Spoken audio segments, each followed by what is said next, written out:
Bukas ang araw na dapat ay pinakamasaya sa buhay ko. Ang araw na lalakad ako patungo sa altar, suot ang puting bestida. Ngunit ngayon, nakatayo ako rito sa dilim, habang ang lalaking pinag-alayan ko ng 7 taon ng aking buhay ay nasa kabilang silid. Pinapatay ang aking puso bago pa man ito tuluyang huminto. Hawak ko ang katibayan ng isang bagong buhay, pero ang naririnig ko ay ang hatol ng aking kamatayan. Walang kasal na magaganap. Ang mayroon lang ay abo ng mga pangarap na tinupok ng kataksilan. Huwag kang mag-alala, ma. Pirma na lang ni Nerissa ang kulang at sa akin na mapupunta ang titulo ng lupa sa Batangas. Alam mo naman yun. Sunod-sunuran sa akin. Konting lambing lang bibigay na agad.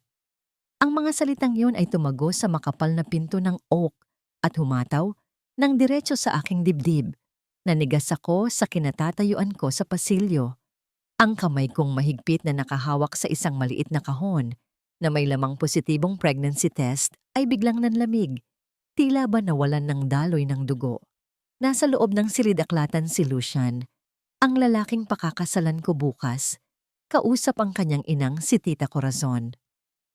Ang dapat sana ay sorpresa ko para sa kanya, ang balitang magiging ama na siya, ay naging isang patalim na bumabaon sa aking lalamunan. Nakaayos na ang mesa sa baba.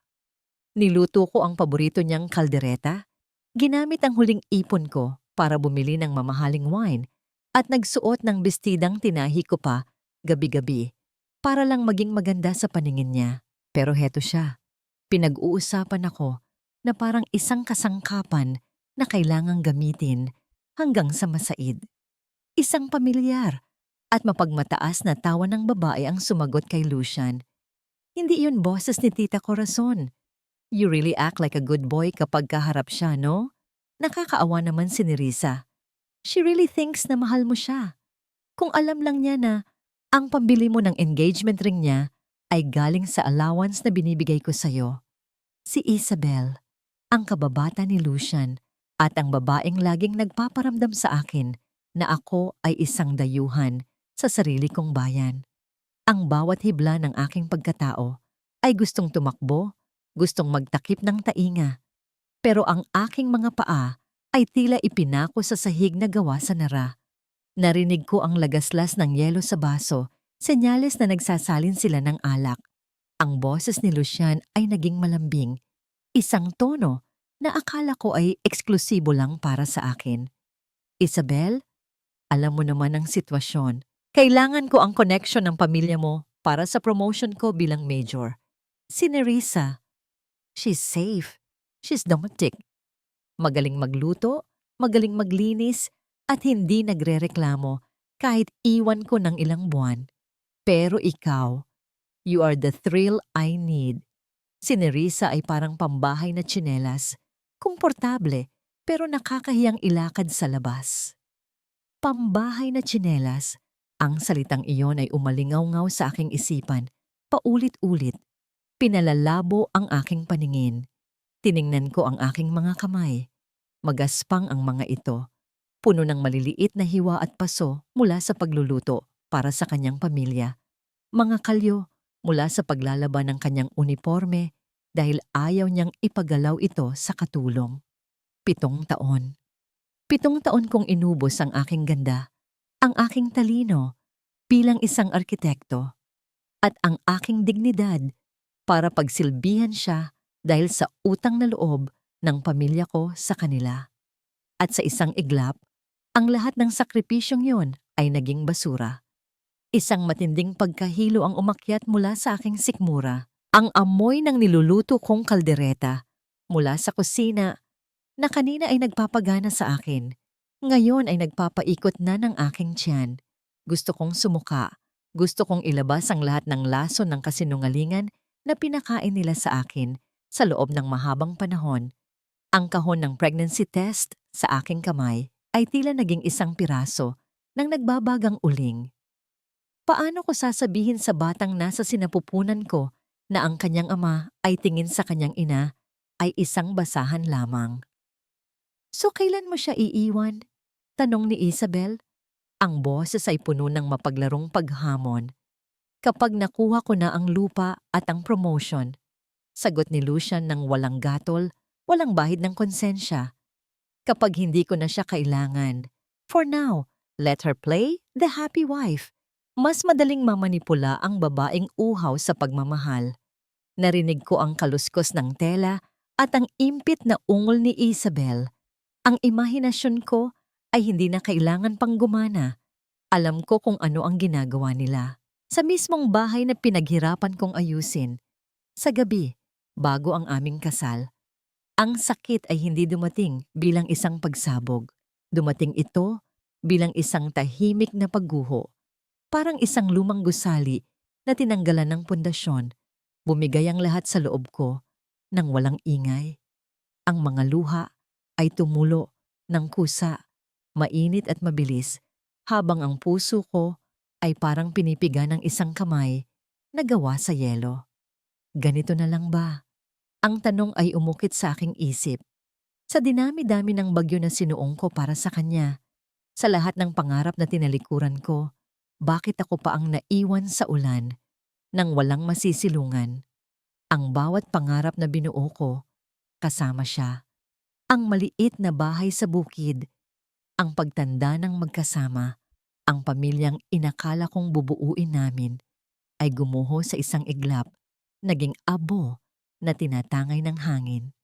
Napahawak ako sa aking tiyan. Doon, sa kailaliman ng aking sinapupunan, may isang inosenteng buhay na nagsisimula pa lamang tumibok. Isang buhay na bunga ng pagmamahal na akala ko ay totoo, pero para kay Lucian, isa lamang itong pagkakamali. Isang hadlang sa kanyang ambisyon. Anak, patawarin mo ako. Bulong ng isip ko habang nanginginig ang aking mga labi. Patawarin mo ako dahil ang ama mo ay isang halimaw na nakadamit ng prinsipe. Sa loob ng silid, muling nagsalita si Tita Corazon. Ang boses niya ay puno ng pagkayamot na para bang nagdidikta siya ng listahan ng mga utang. Basta siguraduhin mong hindi makakahalata ang pamilya ni Nerissa hanggat hindi natin nakukuha ang lupa. Alam mo naman ang tatay niya, masyadong makaluma, masyadong tapat. Kapag nalaman niya ito, baka bawiin niya ang kasunduan. Kailangan natin ang lupang yon, Lucian. Iyon na lang ang paraan para mabayaran ko ang mga natalo ko sa kasino bago malaman ng daddy mo. Napapikit ako ng mariin. Kaya pala, hindi dahil sa mahal nila ako, hindi dahil sa tinanggap nila ako bilang anak. Ang kasal na ito ay isa lamang transaksyon. Ako ay pambayad utang. Ang aking katawan, ang aking kinabukasan, ay ibinenta na pala ni Lucian at ng kanyang ina bago pa man ako makapaglakad sa altar.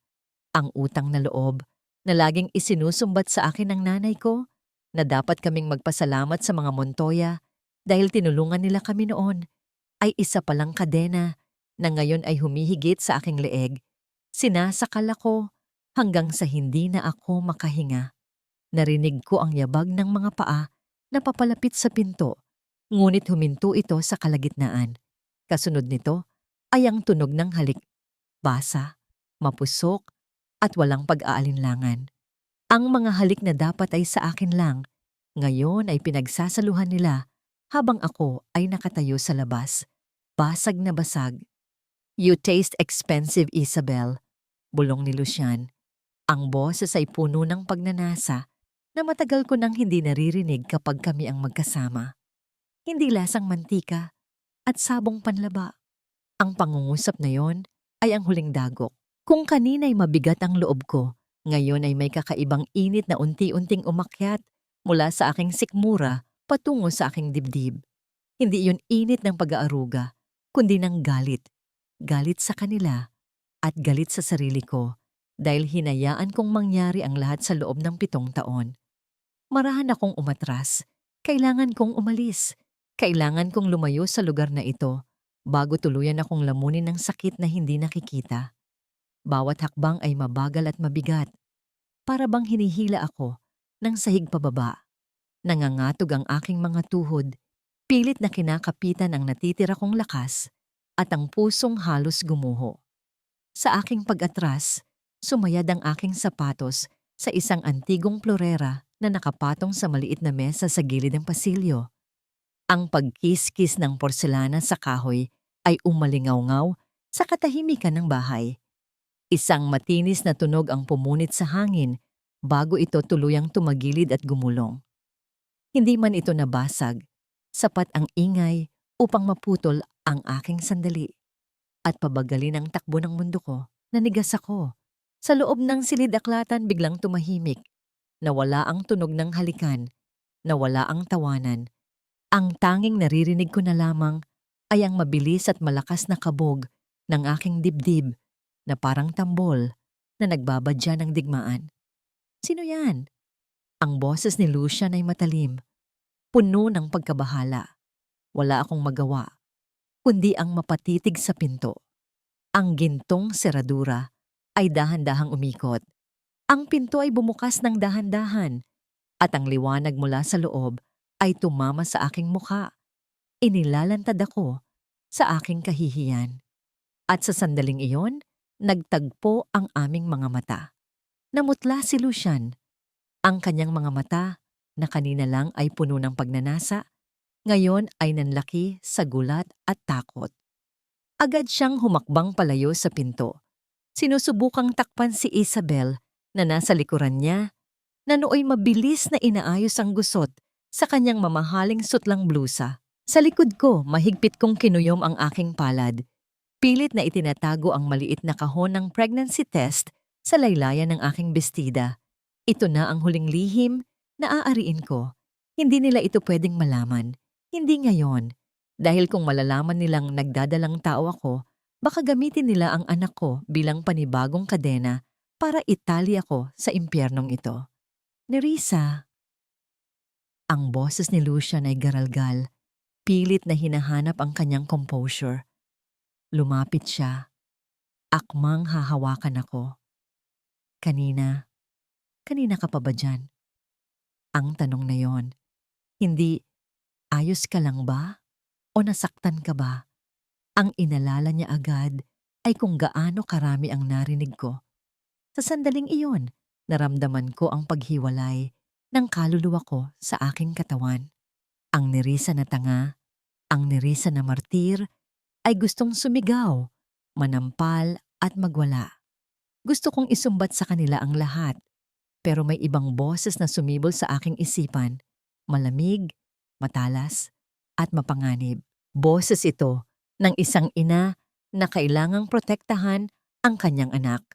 Magpanggap ka, utos ng boses na yon. Huwag mong ipakita ang alas mo. Kapag nalaman nilang alam mo na, dudurugin ka nila bago ka pa makatakas. Kaya't sa halip na luha, isang ngiti ang pinilit kong hulmahin sa aking mga labi.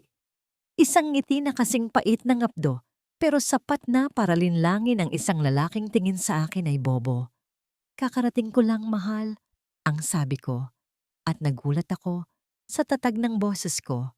Yumuko ako para pulutin ang vase na tumumba. Ginagamit yon bilang dahilan para hindi niya makita ang nanginginig kong mga mata. Nadulas ako. Masyado ata akong nagmamadali. Excited kasi akong ipatikim sa'yo ang kaldereta. Medyo nahilo lang ako sa biyahe. Narinig ko ang pagbuntong hininga ni Lucian, isang tunog ng malalim na ginhawa. Naniwala siya. Siyempre maniniwala siya. Sa loob ng 7 taon, kailan ba ako nagsinungaling? Sa mata niya, ako ang babaeng walang muwang, ang babaeng sunod-sunuran. Ang tingin niya sa akin ay hindi isang panganib, kundi isang kasangkapan. Ganun ba? Mabilis na bumalik ang kulay sa mukha ni Lucian. Ang kanyang maskara ng mapagmahal na fiancé ay muling kumabit sa kanyang pagmumukha. Lumapit siya at hinawakan ang braso ko para alalayan ako. Nang dumampi ang balat niya sa balat ko, para akong napaso.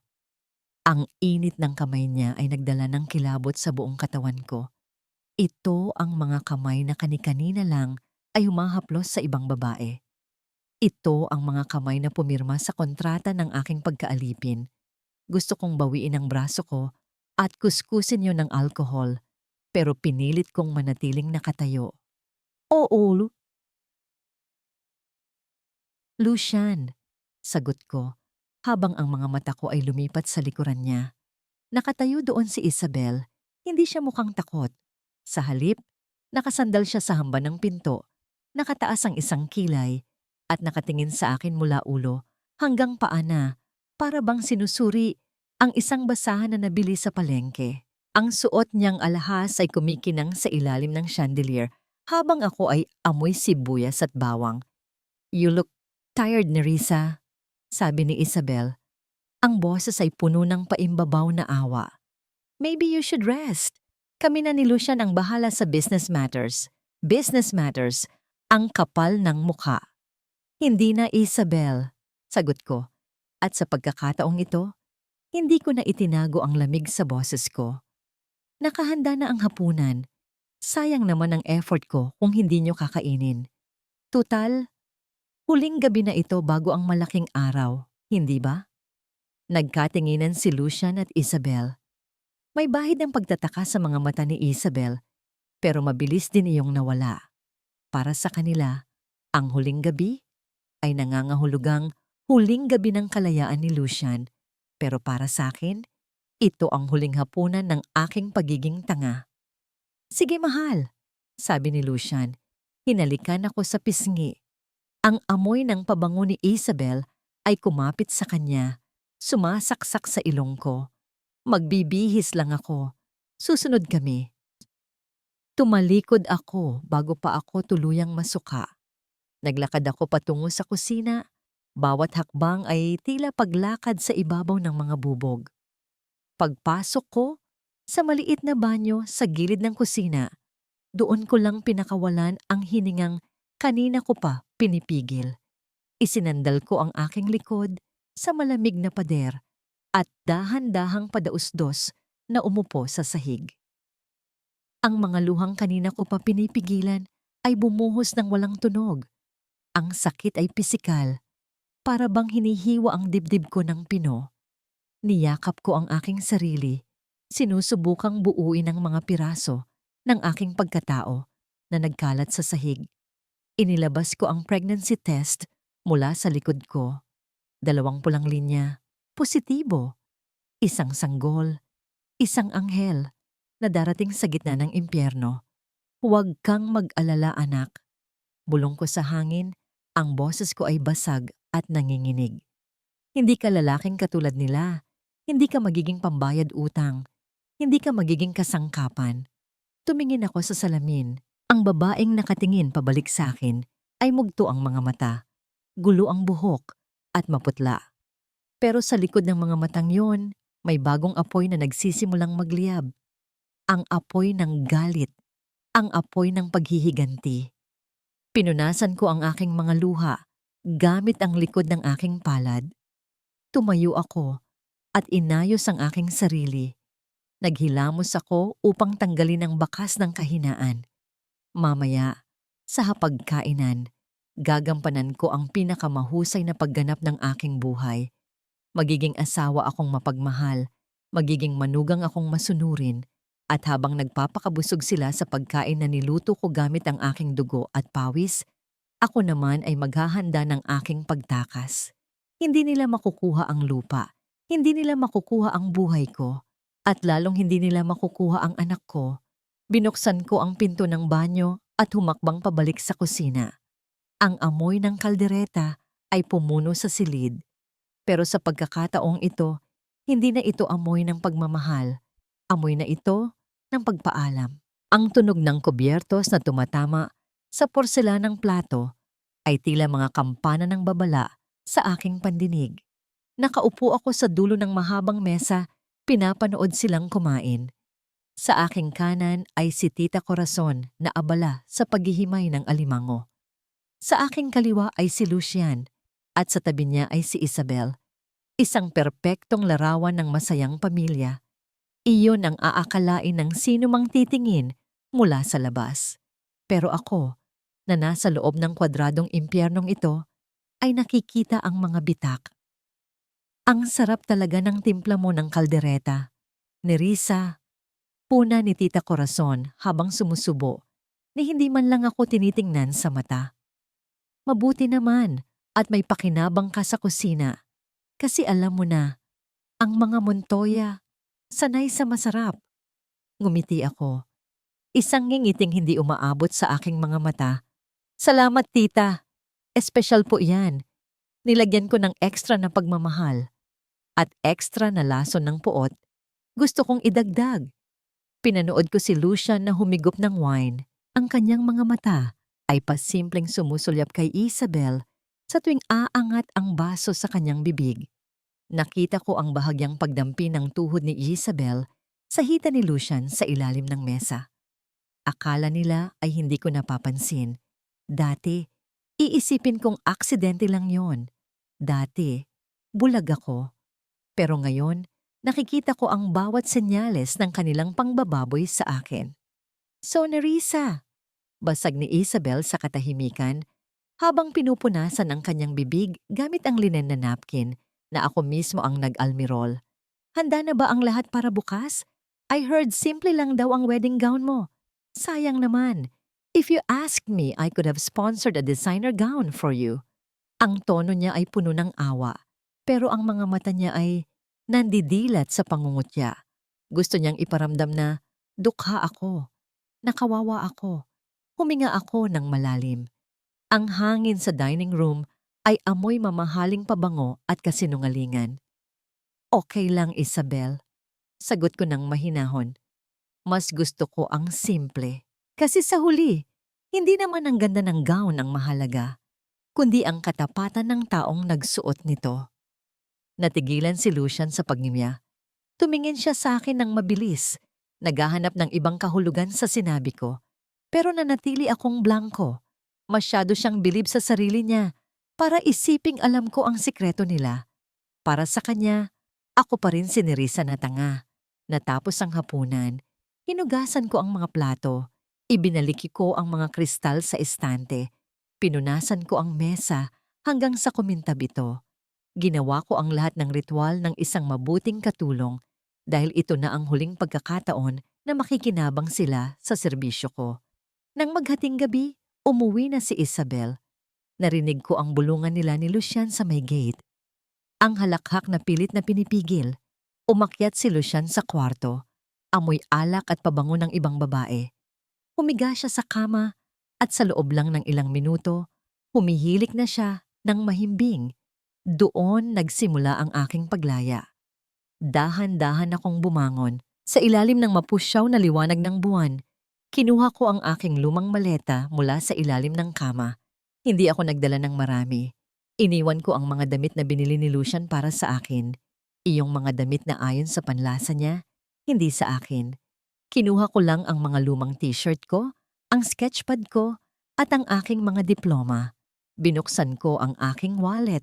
Kinuha ko ang lahat ng naipon kong pera. Ang perang dapat sana ay pambayad sa caterer bukas. Inilapag ko ito sa ibabaw ng bedside table, katabi ng kanyang cellphone. Hinubad ko ang engagement ring, isang maliit na diamante na may bitak sa gilid. Sabi niya noon, vintage daw iyon. Nalaman ko na lang sa pawn shop noon na fake pala ito. Pero sinuot ko pa rin dahil akala ko ang pagmamahal ay wala sa presyo ng bato. Ibinaba ko ang singsing sa ibabaw ng pera. Kumuha ako ng kapirasong papel at ballpen.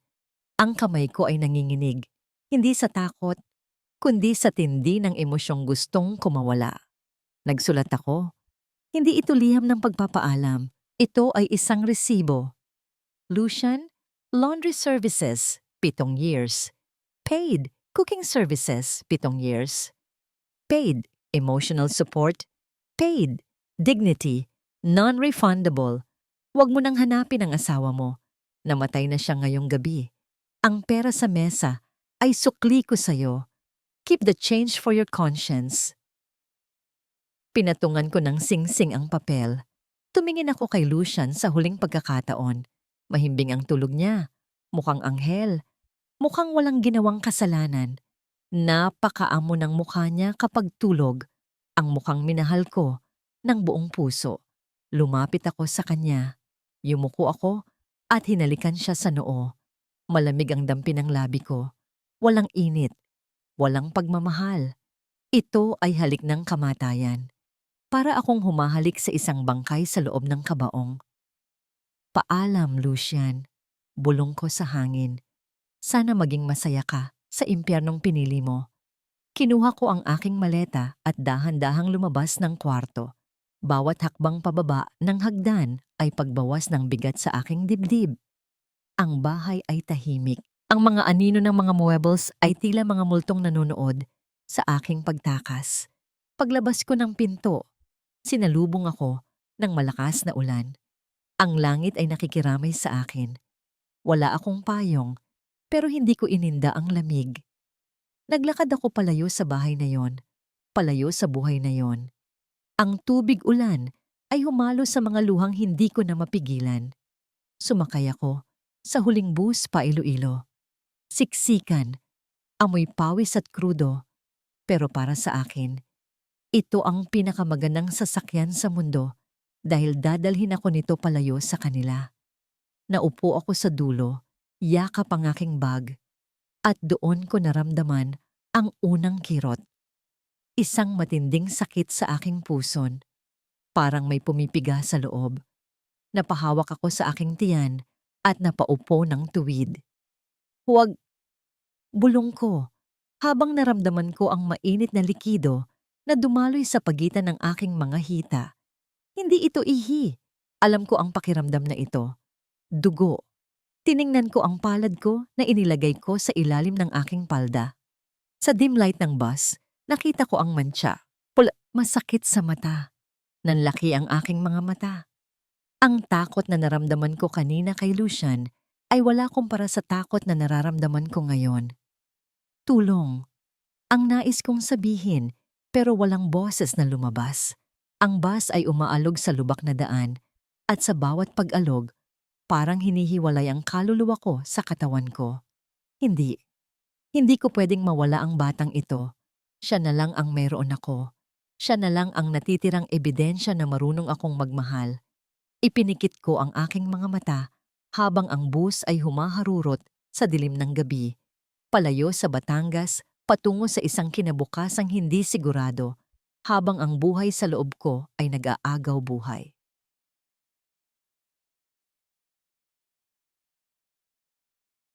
Ang Iloilo ay sumalubong sa akin hindi bilang isang paraiso, kundi bilang isang magulo at maingay na pantalan. Ang hangin ay amoy isda, krudo at lumang dagat. Pero para sa akin, ang paligid ay umiikot na lamang na parang isang sirang trumpo. Bumaba ako ng bus. Ang bawat hakbang ay isang hamon. Ang dugo sa aking hita ay natuyo na at nanigas sa tela ng aking palda.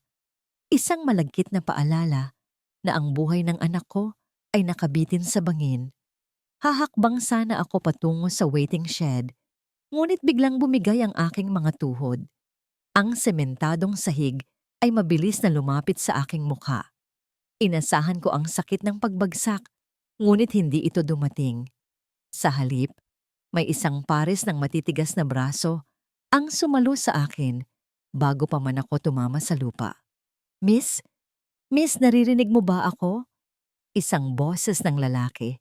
Malalim, gasgas, at may halong pag-aalala. Pilit kong iminulat ang aking mga mata. Malabo ang lahat. Pero naaninag ko ang isang lalaking may suot na kupas na vest at may nakasabit na kamera sa leeg. Amoy sigarilyo siya at kape. Ang anak ko.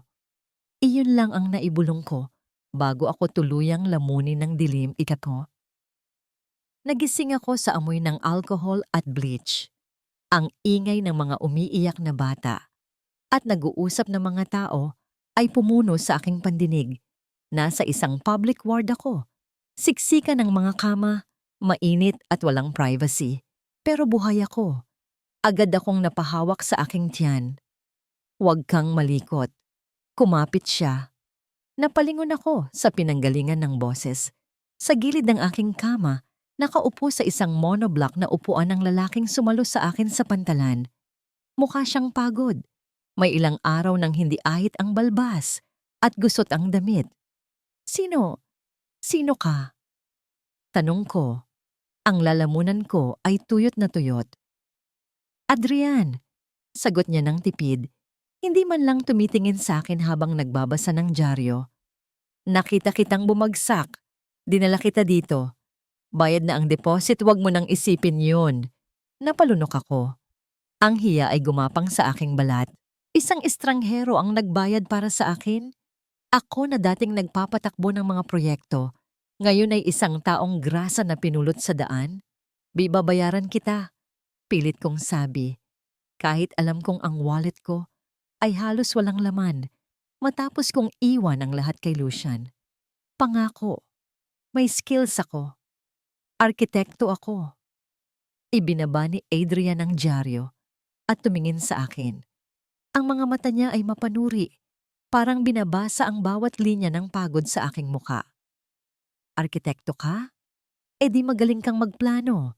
Sarkastiko niyang sagot, pero walang talimang boses niya. Pero sa lagay mong yan, wala kang mapaplanong building. Ang sabi ng doktor, threatened abortion. Kailangan mong humiga. Bawal magbuhat, bawal ma-stress, unless gusto mong mawala yang bata. Ang mga salita niya ay parang malamig na tubig na ibinuhos sa akin. Bed rest. Paano ako kakain? Paano ako magbabayad ng renta? Wala akong kamag-anak dito. Biglang pumasok ang doktor. Isang matandang babae na mukhang masungit pero maingat ang kilos. Mrs., sabi ng doktor habang tinitingnan ang chart ko. Maswerte ka. Kumapit ang bata.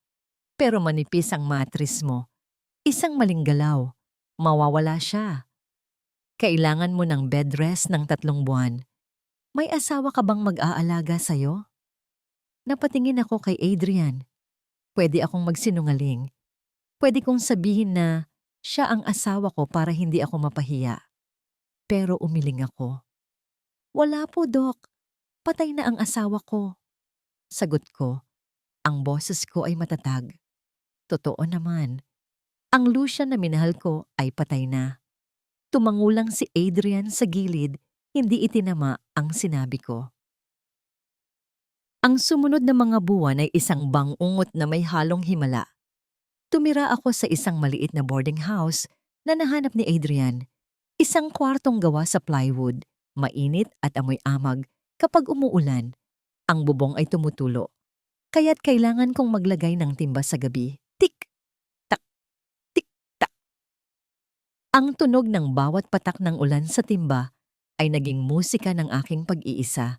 Hindi ako makapagtrabaho sa construction site, kaya't bumalik ako sa basic. Sa maliit na mesa sa kwartong yon, gumuhit ako.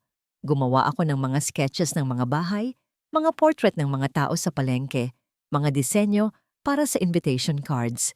Si Adrian ang naging mensahero ko. Siya ang nagbebenta ng mga drawing ko sa mga kaibigan niya sa publishing. Sa bawat linyang iginuguhit ko, nararamdaman ko ang sipa ng anak ko. Kaunting tiis na lang, anak. Bulong ko habang hinihimas ang malaking tiyan ko, habang pinaghahati ko ang isang latang sardinas para sa tanghalian at hapunan. Balang araw, hindi na tulo ng ulan ang maririnig natin, kundi ang fountains sa sarili nating garden.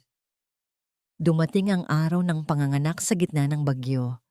Walang epidural, walang private room, walang asawang humahawak sa kamay ko.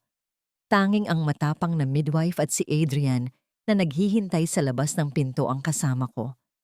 Ang sakit ay parang binibiyak ang katawan ko sa dalawa. Pero nang marinig ko ang iyak, isang matinis at malakas na iyak na tumalo sa ingay ng kulog, nawala ang lahat ng hirap. Isang batang babae, maliit, mapula, at may mga matang kasing itim ng gabi. Maya, bulong ko, habang idinadampi ang ilong ko sa kanyang noo. Ang pangalan mo ay Maya, dahil kahit maliit ka, kaya mong lumipad kahit saan. Lipas ng 5 taon. Time jump. Ang ingay ng palengke at ang tiktak ng tumutulong bubong ay naglaho. Napalitan ito ng tahimik na ugong ng aircon at ang tunog ng fountain sa labas ng bintana. Ang amoy ng amag ay napalitan ng amoy ng bagong timplang kapeng Arabica at mamahaling papel. Nakatayo ako sa harap ng floor-to-ceiling na bintana ng aking opisina. Ang Alonzo Heritage Restoration Firm ay isa na ngayon sa pinakarespetadong pangalan sa Visayas. Ang mga kamay kong dati puro kalyo sa paglalaba, ngayon ay makinis na at humahawak ng mamahaling fountain pen. Ang buhok ko ay maikli na, isang bob cut na nagbibigay diin sa aking panga at leeg. Isang estilo na malayo sa manang na hitsura ko noon. Hindi na ako si Nerissa na tagaluto. Ako na si Nina, ang arkitektong kinatatakutan at nirerespeto dahil sa aking istriktong pamantayan. Bumukas ang pinto. Pumasok ang aking sekretarya. Dala ang isang makapal na folder. "Ma'am Nina," sabi niya, "dumating na po ang file para sa San Gabriel Church Project. Ang nanalo po sa bidding para sa construction ay ang Montrivas Group mula sa Manila." Natigil ang kamay ko sa pagpirma. Ang dulo ng aking pen ay bumaon sa papel, nag-iwan ng mantsa ng tinta na parang isang itim na luha. Montrivas, Montoya at Rivas. Ang puso ko ay tumibok ng mabilis, hindi sa takot, kundi sa isang pamilyar na galit na 5 taon kong ibinaon. "Sino ang head engineer?" tanong ko, kahit alam ko na ang sagot. Ang boses ko ay kalmado, malamig pa sa aircon ng opisina. "Si Colonel Lucian Montoya po, ma'am. Kasama ang asawa niyang si Mrs. Isabel Rivas Montoya. Darating sila bukas para sa initial meeting." Dahan-dahan akong humarap. Sa refleksyon ko sa salamin, nakita ko ang isang babaeng binuo ng sakit at pinatibay ng panahon. Wala na ang takot sa mga mata ko. Kinuha ko ang folder. Binuksan ko ito at nakita ang litrato ni Lucian sa profile page. Tumanda siya. May mga gatla na sa noo. Hindi siya mukhang masaya. "Papasukin mo sila bukas," utos ko. Isinarado ko ang folder ng may diin. "Ihanda ang conference room at siguraduhin mong ang kape ay matapang. Kailangan nilang magising sa katotohanan." Tumingin ako sa frame sa aking mesa. Litrato ni Maya na nakangiti. Hawak ang isang paper plane. Ang bagyo ay nagbabalik. Pero sa pagkakataong ito, ako na ang may kontrol sa ulan. Ang lamig ng aircon sa conference room ay tumatagos sa aking itim na blazer. Ngunit hindi nito mapapantayan ang lamig ng aking dibdib. Nakaupo ako sa dulo ng mahabang mesa na gawa sa mahogany, ang kabisera, kung tawagin. 5 taon na ang nakalilipas. Ang tanging alam ko lang sa mahogany ay kung paano ito pakintabin gamit ang floor wax. Ngayon, ako na ang nagmamay-ari nito. Tiningnan ko ang aking relo. 9:09 ng umaga. Sharp. Bumukas ang pinto. Unang pumasok ang amoy. Isang matapang na halo ng mamahaling cologne at sigarilyo. Kasunod nito ay ang yabag ng mabibigat na sapatos na balat. "Good morning, Architect Nina." Bati ng aking sekretarya. Ang boses ay may halong kaba. "Nandito na po ang representatives ng Monrivas Group." Pumasok sila. Si Lucian ang nauna. Tumanda siya. Ang dating makisig na mukha na minahal ko ay mayroon ng mga gatla ng pagod sa noo at gilid ng mata. Ang kanyang uniforme ay plansado, pero ang kanyang postura ay kuba. Tila ba may pasan siyang mabigat na mundo. Wala na ang kislap sa kanyang mga mata. Ang kislap na dati nagpapabilis ng tibok ng puso ko. Sa likuran niya ay si Isabel. Balot na balot siya ng designer brands, mula ulo hanggang paa. Gucci ang bag, Chanel ang sapatos, at isang malaking kwintas na ginto ang nakapulupot sa leeg. Mukha siyang naglalakad na estante ng alahas. Gusto niyang ipamukha sa mundo na mayaman siya. Pero sa paningin ko, mukha lang siyang desperada. Nakatalikod ako sa kanila, nakaharap sa bintana kung saan tanaw ang hardin. "Good morning!"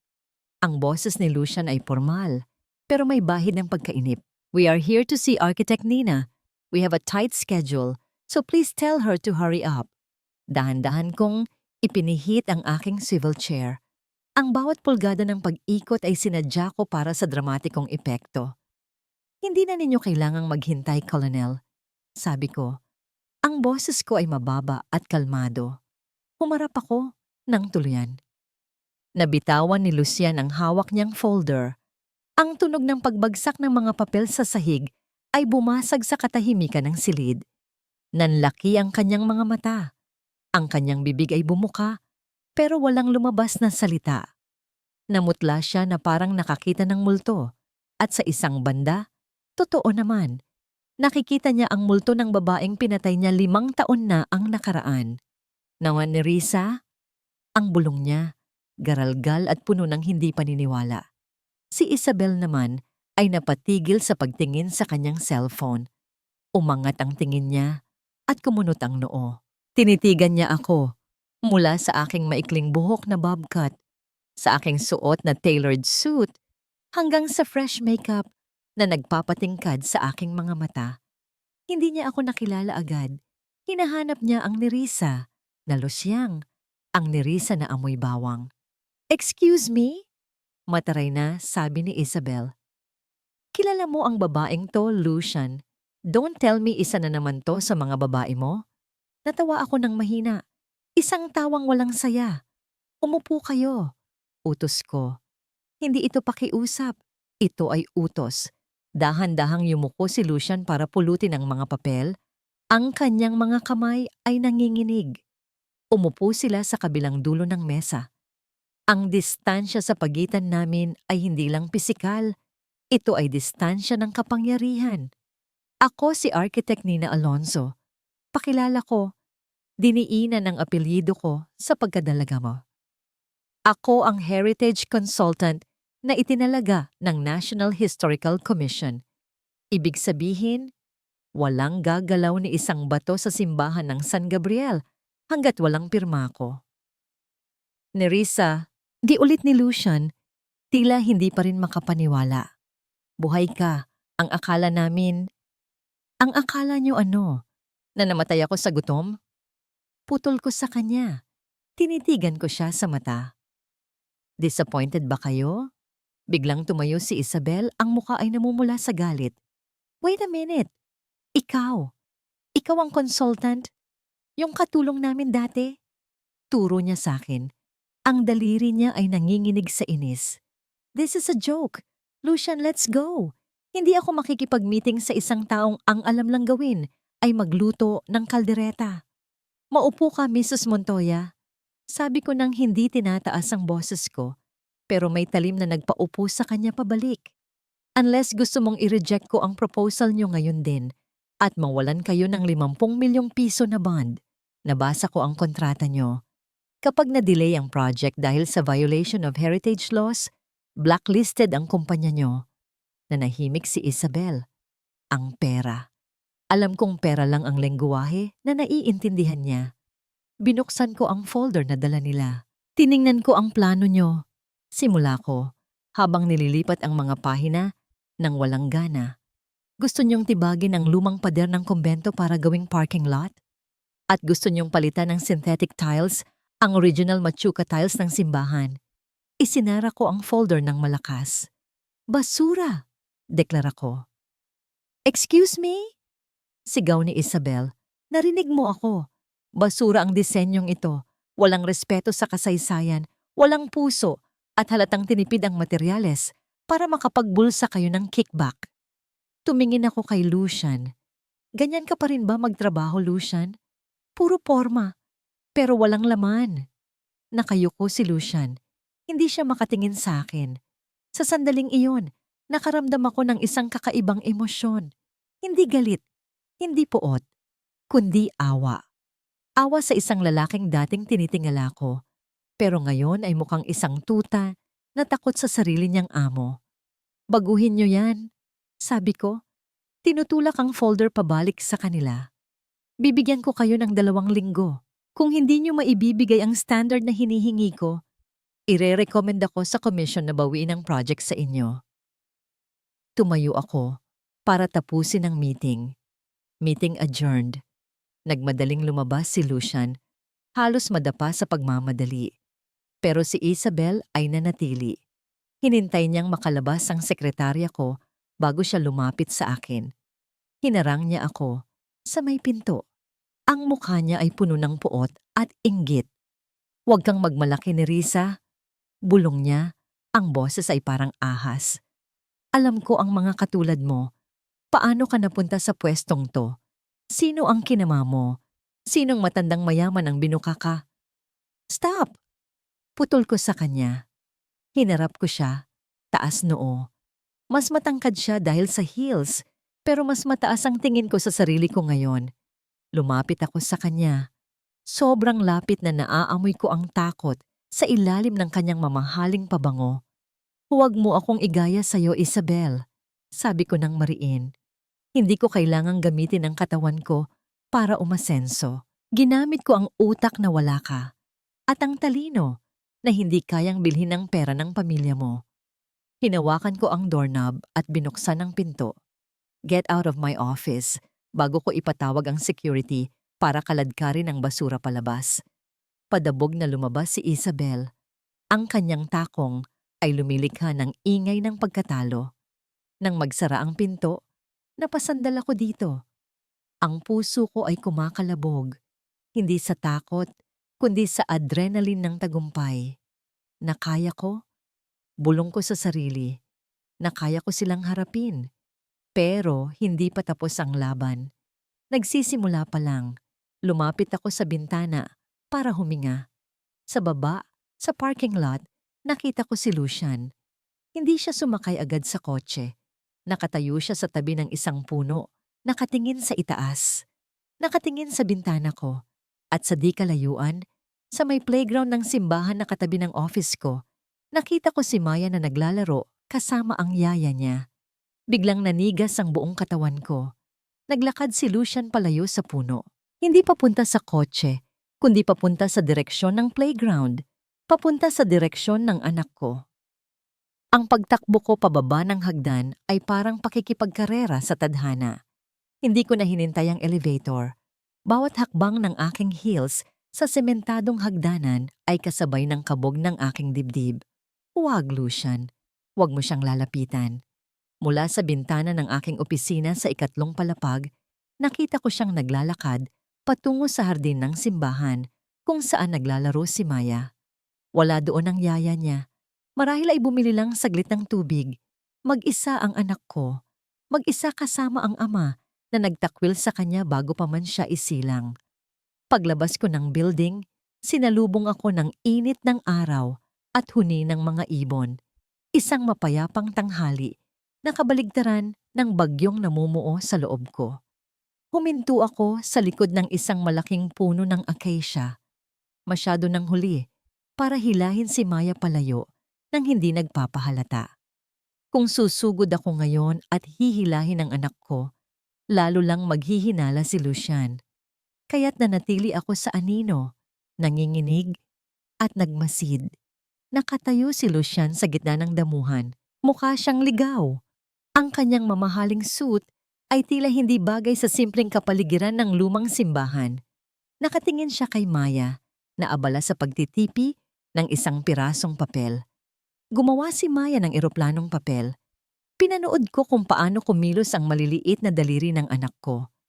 Mabilis, pulido, at tiyak. Itinaas niya ang eroplano, ipinikit ang isang mata para asintahin ang hangin. Isang ugali na hindi niya nakuha sa akin. Isang ugali na nakuha niya kay Lucian. Inihagis ni Maya ang eroplano. Hindi ito bumagsak agad. Umikot ito sa hangin. Sinasakyan ng simoy bago dahan-dahang lumapag sa paanan ni Lucian. Yumuko si Lucian para pulutin ito. Pinigil ko ang aking hininga. Alam ko ang mangyayari. Alam ko ang mapapansin niya. Tinitigan ni Lucian ang eroplanong papel sa kanyang palad. Matagal. Masyadong matagal. Nakita ko ang pagkunot ng kanyang noo. Sinuri niya ang wings ng eroplano. Ang dulo nito ay nakatupi ng 2 beses paloob. Isang teknik sa aeronautics para mas maging stable ang lipad. Isang teknik na si Lucian mismo ang nagturo sa akin noon dahil frustrated pilot siya bago naging sundalo. Ang galing ng pagkakagawa. Narinig kong sabi ni Lucian. Ang boses niya ay malambot. Walang bahid ng kayabangan na ipinakita niya kanina sa opisina. Saan mo natutunan ng ganitong tupi? Tumingala si Maya, nakangiti. Ang nangiti niya ay walang muwang, walang takot. Ang nangiti ng isang batang hindi pa nasasaktan ng mundo. Wala po, ako lang, sagot ni Maya. Gusto ko po kasi maging pilot para liparin ko si Mama palayo sa Sad Monsters. Natigilan si Lucian. Sad Monsters? Opo, sabi ni Mama. Maraming monsters sa mundo, pero hindi sila nakakatakot. Nakakaawa lang sila kasi wala silang love.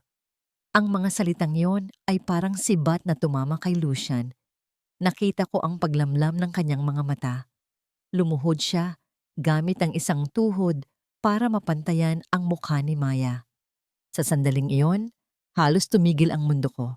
Magkaharap sila, ang ama at ang anak na hindi nagkakilala. Nakita ko ang pagkakahawig nila, ang hugis ng mata, ang tikas ng balikat kahit bata pa si Maya, at ang paraan ng pagtagilid ng ulo nila kapag nag-iisip. Hindi pwedeng hindi niya maramdaman. Lukso ng dugo. Ang tawag ng laman sa sarili niyang laman. Anong pangalan mo? Tanong ni Lucian. Maya po. Ilang taon ka na, Maya? Ito na. Ito na ang tanong na kinatatakutan ko. 4.5 po. Mabilis na sagot ni Maya habang ipinapakita ang 4 na daliri at kalahati ng hinlalaki. Nakita ko ang pagbabago sa mukha ni Lucian. Ang pagtataka ay napalitan ng pagbibilang. Nakita ko ang mga mata niyang gumagalaw. Nagsi-compute sa utak niya. 4.5 years old, plus 9 months of pregnancy. 5 years and 3 months ago. Sakto sa panahong iniwan ko siya. Unti-unting namutla si Lucian. Ang kamay niyang hawak ang eroplanong papel ay nanginig. Tumingin siya kay Maya, hindi na bilang isang estranghero, kundi bilang isang palaisipan na unti-unti niyang nabubuo. Akmang hahawakan niya ang balikat ni Maya nang biglang may dumating. Maya! Mula sa kabilang side ng garden, tumatakbo si Adrian. Hingal na hingal siya. May dalang ice cream. Agad niyang binuhat si Maya at inilayo ng kaunti kay Lucian. Ang kilos ni Adrian ay instintibo, protektibo. Ang kilos ng isang ama. Papa Adrian! Tili ni Maya at yumakap sa leeg ni Adrian. Nanigas si Lucian. Ang kamay niyang nakaabot sa hangin ay naiwang nakabitin. Papa? Bulong ni Lucian. Ang sakit sa boses niya ay rinig ko kahit mula sa malayo. Nakita ko ang pagseselos sa mga mata niya. Isang selos na wala siyang karapatang maramdaman. Nakikita niya ang pamilyang dapat ay sa kanya, pero iba ang nag-aalaga. Humarap si Adrian kay Lucian. Ang mukha ay seryoso at matalim. Alam ni Adrian kung sino si Lucian. Alam niya ang lahat ng ginawa ng lalaking ito sa akin. May kailangan ba kayo sa anak ko, Mr. Montoya? Tanong ni Adrian. Ang paggamit niya ng salitang anak ko ay mariin at puno ng babala. Tumayo si Lucian, tumingin siya kay Adrian, tapos kay Maya, at huli sa eroplanong papel na hawak pa rin niya. Wala, sagot ni Lucian, pero ang tono niya ay puno ng pagdududa. Nakikipaglaro lang. Umalis na kayo. Madiin na sabi ni Adrian. Hinihintay na kayo ng asawa niyo sa parking lot. Kanina pa siya bumubusina. Tama si Adrian. Mula sa malayo, rinig ang sunod-sunod na busina ng sasakyan ni Isabel. Ang tunog ng kanyang pagiging demanding ay sumira sa sandali. Tumango si Lucian ng dahan-dahan. Tumingin siya ulit kay Maya sa huling pagkakataon. Isang tingin na puno ng pangungulila at kalituhan. Pagkatapos ay tumalikod siya at naglakad palayo. Nakahinga ako ng maluwag. Niyakap ko ang sarili ko sa likod ng puno. Ligtas na kami. Ligtas na. O yun ang akala ko. Bago tuluyang umalis si Lucian sa garden, huminto siya sa tabi ng bench kung saan nakapatong ang mga gamit ni Maya. Nakita ko ito. Kitang-kita ng dalawang mata ko. Mabilis ang kamay niya, parang sanay na magnanakaw. Kinuha niya ang juice box na ininom ni Maya kanina na nakapatong sa bench. Ang juice box na may straw na basa pa ng laway ng anak ko. Ibinulsa niya ito sa loob ng kanyang coat. Tumingin siya sa paligid, parang kinukutuban na may nakakakita sa kanya. Tumingala siya sa puno kung saan ako nagtatago. Pero hindi niya ako nakita sa dilim ng anino. Pero nakita ko ang mukha niya. Hindi ito mukha ng isang taong sumuko. Ito ay mukha ng isang sundalong nakahanap ng bagong misyon. Naglakad siya palayo habang hawak sa kanyang bulsa ang susi na magwawasak sa tahimik naming buhay. Napadaos-dos ako sa puno. Ang tuhod ko ay nanghina. DNA. Iyon ang habol niya. Hindi siya naniniwala kay Adrian. Hindi siya naniniwala sa nakikita niya. Ang instinct niya ang gumagana ngayon. At kapag lumabas ang resulta ng test na yon, magsisimula na ang totoong giyera. Hindi na ito tungkol sa simbahan. Hindi na ito tungkol sa lupa. Tungkol na ito sa dugo. Mabilis kumalat ang lason sa Iloilo. Mas mabilis pa sa pagkalat ng apoy sa tuyong talahiban. At ang lason na ito ay walang kulay, walang amoy, pero nakamamatay. Ang tawag dito ay chismis. Nagsimula ito sa mga bulungan sa palengke.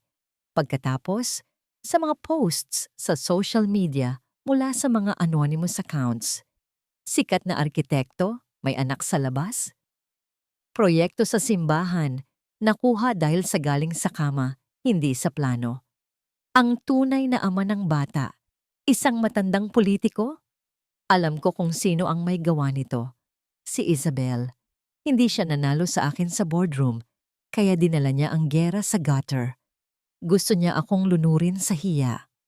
Alam niyang sa kulturang ito, ang babaeng may dungis ay madaling ibagsak. Pero nagkamali siya ng target. Kung ako lang, kaya kong tiisin. Sanay na akong tawaging basura ni Lucian noon. Pero ang hindi ko mapapatawad ay ang idamay niya ang nanay ko. Tanghali nang makatanggap ako ng tawag mula sa kapitbahay. Isinugod daw si Nanay Sally sa ospital. Halos paliparin ko ang sasakyan papunta sa St. Paul's Hospital. Pagdating ko sa emergency room, nakita ko si nanay. Nakahiga siya. Maputla at hirap huminga. Mataas ang blood pressure. Anak, garalgal na tawag ni nanay nang makita ako. Ang mga mata niya ay puno ng luha at sakit. Totoo ba? Totoo ba ang sinasabi nila sa palengke? Na kaya tayo mayaman ngayon ay dahil ibinenta mo ang sarili mo? Durog na durog ang puso ko. Hinawakan ko ang kamay niya, ang kamay na nagpalaki sa akin sa hirap. Nay, hindi totoo yan. Sagot ko. Pinipigilan ang pagbasag ng boses ko. Alam mo kung paano ako nagtrabaho? Alam mo kung ilang gabi akong walang tulog para sa mga drawings ko? Sabi ng tindera ng isda, humihigbi si nanay. Pokpok daw ang anak ko. Hindi ko kinaya ni Risa. Ang sakit. Parang sinaksak ang dibdib ko. Wala naman tayong inapakang tao. Napayuko ako at hinalikan ang kamay niya. Ang galit sa dibdib ko ay hindi na mainit. Naging malamig ito at matigas. Parang bakal. Si Isabel. Muntik na niyang patayin ang nanay ko dahil lang sa insecure siya. Tumayo ako. Pinahiran ko ang luha ko. Hindi ito ang oras para umiyak. Ito ang oras para lumaban. Adrian, tawag ko sa kanya na nasa labas ng kwarto. Nagbabantay. Pumasok siya agad. Nakausap ko na ang media friends ko. Sabi ni Adrian, ang mukha ay seryoso. Gusto nilang kunin ang side mo.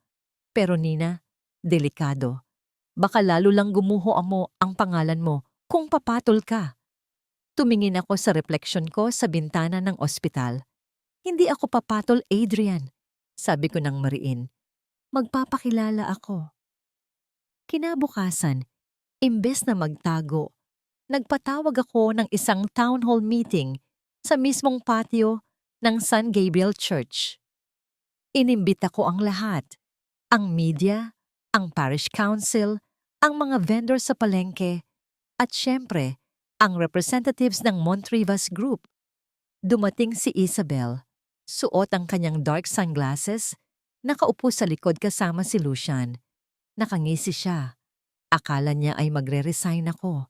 Akala niya ay makikita niya akong nakayuko at humihingi ng tawad. Umakyat ako sa entablado. Suot ko ay puti, malinis, simple, marangal. Wala akong dalang papel. Ang dala ko lang ay ang aking katotohanan. Ang mga kamera ay kumislap. Ang mga tao ay nagbulungan. Magandang umaga, panimula ko. Ang boses ko ay malinaw. Umaalingaw-ngaw sa lumang pader ng simbahan. Nandito ako hindi para depensahan ang sarili ko sa mga kasinungalingan. Nandito ako para sa simbahan ng San Gabriel. Tumingin ako diretso sa kinaroroonan ni Isabel. Nakita kong nawala ang nangisi niya nang magtama ang tingin namin. May mga nagsasabing nakuha ko ang proyektong ito gamit ang aking katawan, patuloy ko. Ang totoo, nakuha ko ito gamit ang aking mga kamay na sanay sa hirap. Oo, isa akong single mother at hindi ko yon ikinakahiya. Nagulat ang mga tao. Sa lipunang mapanghusga, ang pag-amin ay isang gulat. 5 taon na ang nakaraan, dumating ako sa Iloilo na walang-wala. Buntis, iniwan at duguan. Pero hindi ako sumuko. Nagtrabaho ako habang nag-aalaga ng sanggol. Ang bawat linyang iginuhit ko sa mga plano ng bahay at simbahan ay may kasamang puyat at pagmamahal para sa anak ko. Lumakad ako palapit sa gilid ng entablado, mas malapit sa mga tao. Ang pagiging ina ay hindi isang dungis, ito ay isang karangalan. At para patunayan na ang hangarin ko ay malinis. Tumingin ako sa parish priest. Father, inaanunsyo ko po ngayon. Ang professional fee ko para sa proyektong ito na nagkakahalaga ng 2 milyong piso ay idodonate ko ng buo para sa scholarship program ng parokya at sa pagpapagamot ng mga nanay na walang pambayad sa ospital. Katahimikan. Isang nakabibinging katahimikan. Pagkatapos, may isang pumalakpak. Si Adrian. Sumunod ang pari, sumunod ang mga manang, at sa huli, ang buong patio ay dumagundong sa palakpakan at hiyawan, dangal. Iyon ang binili ko na hindi kayang tapatan ng pera ni Isabel. Nakita ko si Isabel na namumutla. Tinanggal niya ang kanyang salamin. Ang plano niyang ipahiya ako ay bumalik sa kanya. Ngayon, siya ang mukhang kontrabida na umaapi sa isang mabuting ina. Si Lucian ay nakatitig lang sa akin. Walang puot sa mukha niya, kundi paghanga. Paghanga at pagsisisi. Nakikita niya ang babaeng sinayang niya. Isang babaeng kayang baliktarin ang mundo nang hindi nagtataas ng boses.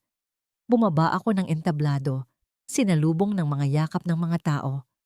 Nanalo ako sa labang ito. Pero habang nagdiriwang ang lahat, sa isang sulok ng restaurant kung saan naghapunan sina Lucian at Isabel, matapos ang event, isang tahimik na bomba ang sumabog. Nakaupo si Lucian sa harap ng kanyang steak na hindi pa nagagalaw. Si Isabel ay nasa banyo, nagwawala sa telepono. Sinisigawan ang mga PR staff niya kung bakit palpak ang smear campaign. Tumunog ang cellphone ni Lucian sa ibabaw ng mesa. Isang notification mula sa laboratorio sa Manila. Priority mail, DNA paternity test result. Subject, anonymous sample A versus sample B. Nanginig ang kamay ni Lucian habang inaabot ang telepono. Tumingin siya sa paligid. Wala si Isabel. Binuksan niya ang email. Nag-scroll pababa, nilampasan ang mga medical terms na hindi niya naiintindihan hanggang sa marating niya ang dulo ng dokumento. Probability of paternity, 99.9998% conclusion. Cannot be excluded as well as the biological father. Bumagsak ang telepono mula sa kamay ni Lucian.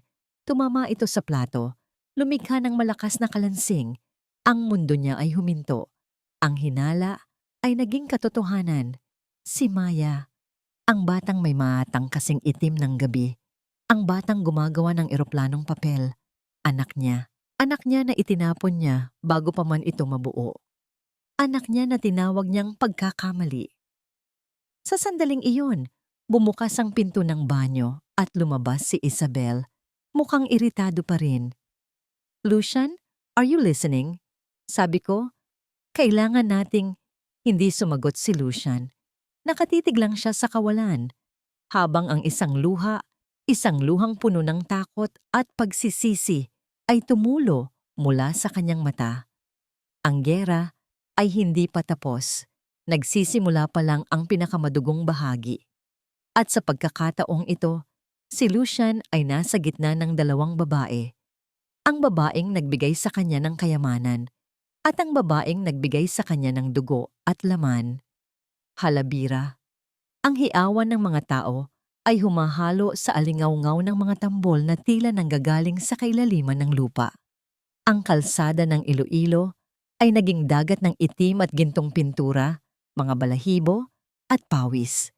Ang init ng sikat ng araw ay sumasabay sa init ng damdamin ng libu-libong deboto at turista. Pero sa gitna ng makulay na kaguluhan, nararamdaman ko ang isang malamig na presensya na sumusunod sa akin. Mama, tignan mo, ang ganda ng mga feathers nila. Masayang turo ni Maya habang nakasakay sa mga balikat ni Adrian. Ngumiti ako at hinawakan ang paa ng aking anak. Sinubukan kong makiisa sa saya, ngunit ang aking mga mata ay pabalik-balik sa likuran.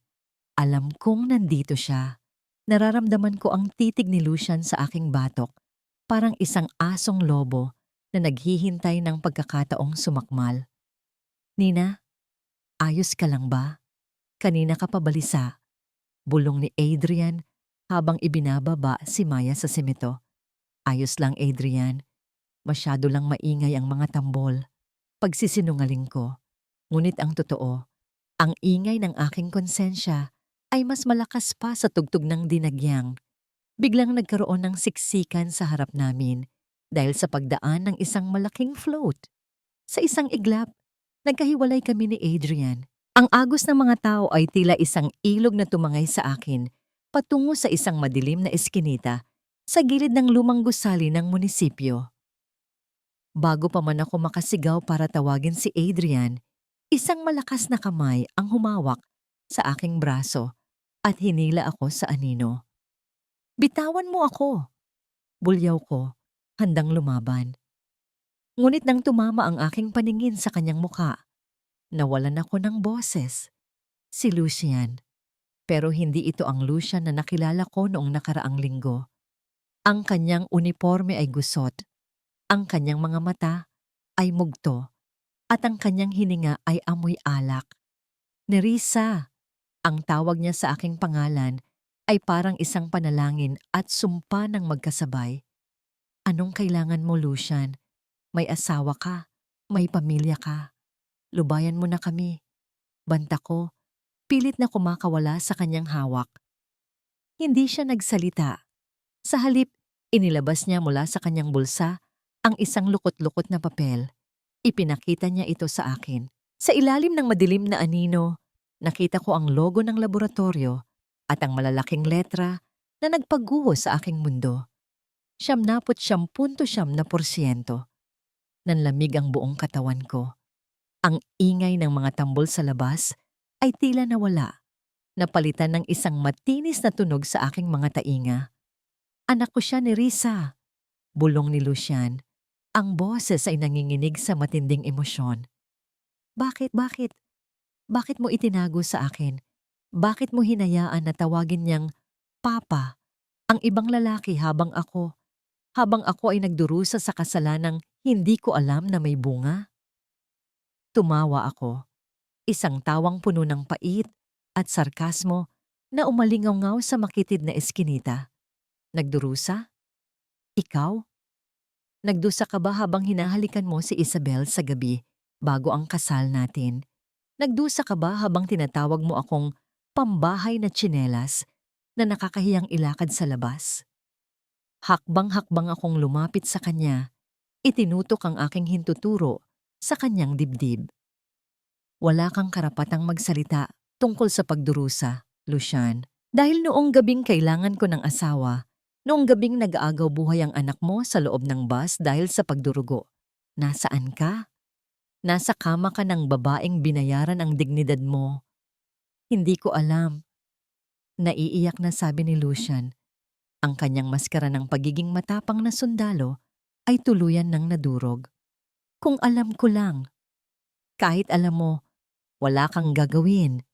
Sigaw ko kasabay ng malakas na hiyaw ng halabira. Sa labas, ang galit na 5 taon kong ibinaon ay sumabog na parang bulkan. Sperm donor ka lang, Lucian. Iyon lang ang papel mo sa buhay ni Maya. Ang tunay na ama ay ang lalaking tumayo nang madapa ako. Ang lalaking nagpuyat nung may lagnat ang anak mo. At ang lalaking nagmahal sa akin nang walang kapalit. Iyon ang ama niya. At hinding-hindi mo mapapalitan iyon kahit may papel ka pang hawak. Akmang hahawakan ni Lucian ang aking mga balikat nang biglang isang boses ang pumutol sa amin. Lucian? Napalingon kami. Sa dulo ng eskinita, nakatayo si Isabel. Ang kanyang mukha ay hindi na mukha ng isang reyna. Ito ay mukha ng isang demonyong nagising. Ang kanyang mga mata ay nanlilisik habang nakatingin sa aming dalawa. Nakita niya ang papel sa kamay ni Lucian. Nakita niya ang aming paglalapit. So, totoo nga, bulong ni Isabel. Ang boses ay kalmado, pero puno ng lason. Ang anak ng katulong na ito ay sayo. Kaya pala balisa ka. Kaya pala hindi mo na ako magalaw sa gabi. Isabel, makinig ka. Subok ni Lucian. Huwag mo akong ma-Isabel, Isabel. Sigaw niya. Tumingin siya sa akin ng may matinding pandidiri. Akala mo ba nanalo ka na, Nerissa? Akala mo ba dahil nakuha mo ang loob ng mga tao rito, ay ligtas ka na? You have no idea what I can do to protect what is mine. Tumalikod si Isabel ng walang lingon-lingon. Ang tunog ng kanyang takong sa semento ay tila tunog ng isang orasan na nagbibilang ng nalalabing sandali ng katahimikan. Hinablot ko ang aking braso mula kay Lucian. Tignan mo, sabi ko sa kanya. Iyan ang pinili mo. Iyan ang buhay na ginusto mo. Ngayon, hayaan mo kaming mabuhay ng tahimik. Tumakbo ako palabas ng eskinita, pabalik sa karamihan, hanggang sa mahanap ko si Adrian at si Maya. Niyakap ko ng mahigpit ang aking anak, habang ang aking puso ay punong-puno ng kaba. Sa kabilang dulo ng kalsada, sa loob ng isang itim na sasakyan, kinuha ni Isabel ang kanyang telepono. Ang kanyang mga kamay ay nanginginig sa galit. Hello? Sabi niya sa kabilang linya. Gawin mo na. Ngayon din. Siguraduhin mong ang giwang sa gis ng scaffolding sa Area C ay hindi mapapansin. Gusto ko, pagbagsak niyon, wala nang matitirang bakas ng nakaraan ko. Naiintindihan mo? Ibinaba ni Isabel ang telepono. Tumingin siya sa labas ng bintana kung saan ang mga tao ay patuloy sa pagsayaw sa ilalim ng mainit na araw. Isang mapait na ngiti ang gumuhit sa kanyang mga labi. Bukas, ang mga tambol ng dinagyang ay mapapalitan ng tunog ng nagbabagsakang bakal at hiyaw ng sakuna. Ang sikat ng araw sa Area C ng simbahan ng San Gabriel ay tila may dalang babala. Ang mga dambuhalang bakal ng scaffolding na nakapalibot sa lumang kampanaryo ay tila mga kalansay na nagbabantay sa aming bawat galaw. Mainit ang hangin, amoy kalawang at tuyong semento, isang amoy na habambuhay ng magiging marka sa aking alaala. Mama, tignan mo, nakagawa ako ng flower sa buhangin. Masayang sigaw ni Maya. Nakaupo siya sa isang ligtas na distansya mula sa ginagawa naming pundasyon, abala sa paglalaro sa tumpok ng pinong buhangin. Ngumiti ako sa kanya, pero may kung anong kaba ang kumukurot sa aking dibdib. Kanina ko pa napapansin ang mga trabahador. Parang may mali. Ang mga tali ng safety nets ay tila masyadong maluwag, at ang mga suporta sa ilalim ng mabibigat na bakal ay parang hindi sapat. Nina, uminom ka muna. Kanina ka pa nakatitig sa mga blueprints na, yan. Boses ni Adrian ang bumasag sa aking konsentrasyon. Inabutan niya ako ng malamig na tubig. Nakasuot siya ng safety vest at helmet. Ang kanyang mga mata ay puno ng pag-aalaga. Si Adrian ang naging anino ko sa loob ng 5 taon. Ang pader na sumasalo sa bawat pagguho ng mundo ko. Salamat, Adrian. May nararamdaman lang akong hindi maganda rito sa Area C.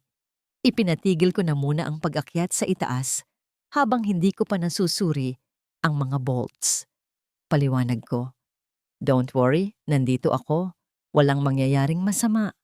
Sagot niya ng may tiwala. Ngunit ang pangako ay napako sa isang iglap. Nagsimula ito sa isang kakaibang tunog. Isang matinis na huni ng bakal na nagkikiskisan sa isa't isa, na para bang isang higanteng hayop na sumisigaw sa sakit. Sinundan ito ng marahas na pagyanig ng lupa sa ilalim ng aming mga paa. Tumingala ako. Ang itaas na bahagi ng scaffolding, ang bahaging kinalalagyan ng mga mabibigat na hollow blocks at sako ng semento, ay dahan-dahang tumatagilid. Ang scaffolding! Guguho ang scaffolding! Sigaw ng isang trabahador. Ang lahat ay naging mabilis. Ang mga bakal ay nagsimulang magkalas-kalas. Ang tunog ng mga bumabagsak na metal sa sementadong sahig ay tila sunod-sunod na pagsabog na nakabubulag at nakabibingi. Ang alikabok ay biglang kumalat. Pinalalabo ang paligid. Maya, ang tanging naisigaw ko. Nakita ko ang aking anak. Nakatayo siya, naninigas sa takot, habang ang anino ng dambuhalang bakal ay dahan-dahang lumalamon sa kanyang maliit na katawan. Takbo ang ginawa ko. Ang bawat hakbang ay parang bumabagtas sa putikan. Mama! Sigaw ni Maya. Ang kanyang maliliit na kamay ay nakatakip sa kanyang ulo. Bago pa man ako makarating sa kanya, naramdaman ko ang isang malakas na puwersa na tumulak sa akin. Si Adrian. Sa isang iglap, binuhat niya si Maya at itinulak kaming dalawa sa ilalim ng isang matibay na konkretong arko ng lumang kumbento. Pagkatapos, ay dumating ang kadiliman.